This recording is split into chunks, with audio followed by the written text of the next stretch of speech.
આજે આપ દરેકને ખ્યાલ જ છે કે ઉકારામ બાપા અને વાલીમાની નિર્વાણતિથિ, તદુપરાંત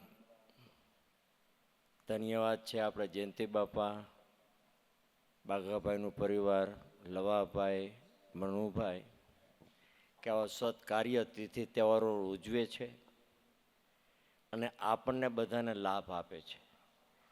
એટલે એમને પણ ધન્યવાદ દાદા કાયમિકના માટે. આ જલતી જ્યોત જ્ઞાનરૂપી પ્રવાહ અમર આંબાનું કાયમિકના માટે જે ગોટલું વાવેતર કર્યું છે એ રસ આપણને દરેકને પાય છે અને પીએ છે. એટલે આપણે પણ ધન્યવાદને પાત્ર સદગુરુદેવની દયાકૃપાથી એમ અજ્ઞાનપણું, મારાપણું, હુંપણું, થોડા ઘણું આવરણપણું, કેટલી પ્રકારના આપણને પડળ છે ને, અને એ પડળ ખોલવા માટે, પડળ ઉખાડવા માટે હરિગુરુ સંતની દયાકૃપા હોય તો આ ભક્તિ સમજાય એમ છે. અને આપણને બોલતાની ખબર, સત્સંગની ખબર, જ્ઞાનની ખબર ક્યારે કે સદગુરુ મળતા ત્યારે. ત્યારે જ્ઞાન પ્રાપ્ત થતા સદગુરુ ઉગારામ દાદાએ બોલ્યા ને કે જ્ઞાન નામની કરો ઘંટી. શું કીધું? પાણાની નહીં, પથ્થરની નહીં, ઇલેટ ઘંટી નહીં, કોઈ પણની નહીં, જ્ઞાન નામની કરો ઘંટી. અને ખોટી પરવર્તીને બેસાડો દળવા, સતનામનો ખીલો પકડો કે ભવસાગરની અંદર તરવા. જે કાયમિકના માટે આપણે જ્ઞાન નામની ઘંટી આપી છે, નકર જગતની અંદર અને ખીલાના ઓથે જેટલા દાણા રહ્યા એટલા કાયમિકના માટે આબાદ રહ્યા. બાકી તો પીસી પીસીને આખું જગત સંસાર ખાઈ ગયું અને વેરાઈ ગયું. પણ કોનો ઉગારો થયો કે જે ખીલાના ઓથે રહ્યા એ. ખીલાનો ઓથ એટલે હરિગુરુ સંત ગુરુનો ઓથ, નામનો ઓથ, ભક્તિનો ઓથ. જે ભક્તિના ઓથે રહ્યા એનો કાયમિકના માટે ઉગારો છે અને છે.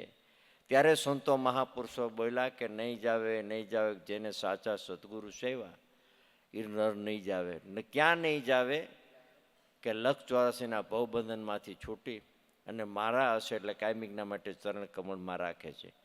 અને જેને સદગુરુ સેવા અને જેને સદગુરુ દેવનું જ્ઞાનની ખબર થઈ ને બોલતાની, તેના તિથિ તહેવારો, એની માથે ધજા, એની માથે શ્રીફળ, એની માથે સાકર.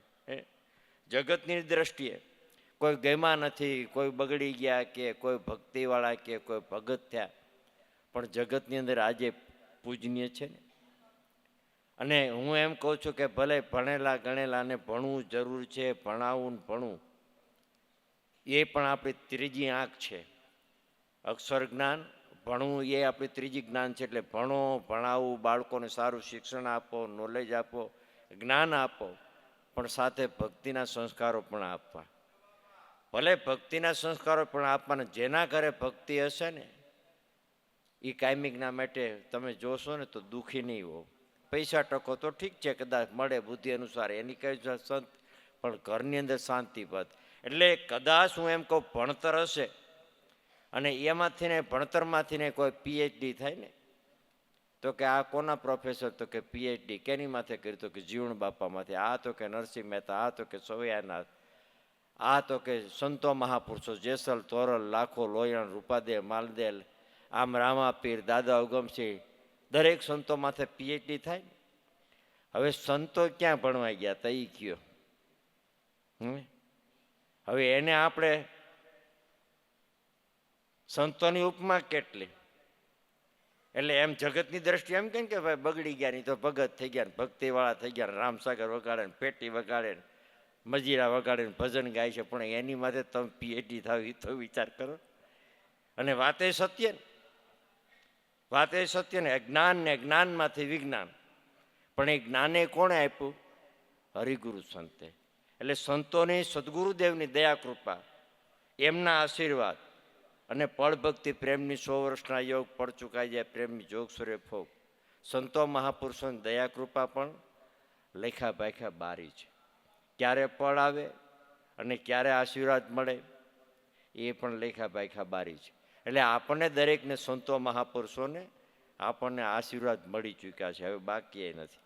અને સદગુરુ 16 વાલને એક રત્ય સત્ય છે, એટલે કાયમિકના માટે જે સંતો મહાપુરુષોની દયા કૃપાને એની છાયામાં આવ્યા એનો કાયમિકના માટે જય જયકાર છે અને છે. એટલે કાયમિકના માટે મહાપુરુષોની દયા કૃપા, સંતોનો આશીર્વાદથી આ જે કાર્ય થઈ રહી છે એ એની દયા કૃપા, એટલે ધન્યવાદ છે સંત ઉગારામ દાદાને.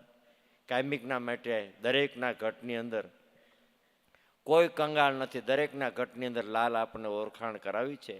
એના હરિગુણ ગાય અને આપણે જેટલો આનંદ થાય ને જેટલો રસ પીવાય એટલો પી અને આપણે આનંદને માર્ગે ભાઈ બોલો. ઉકારામ બાપાની જય, વાલી માતની જય, દેવારામ બાપાની જય, ગંગા માતની જય, સર્વે સંતો મહાપુરુષોની જય ભગવાન. અને સંતો મહાપુરુષોને જેટલું વાગોળીએ, જેટલા ગુણાનો વાદો ગાઈએ એટલે ઓછો અને ઓછો, એટલે એ મહાપુરુષનું આપણને રસ પાય છે.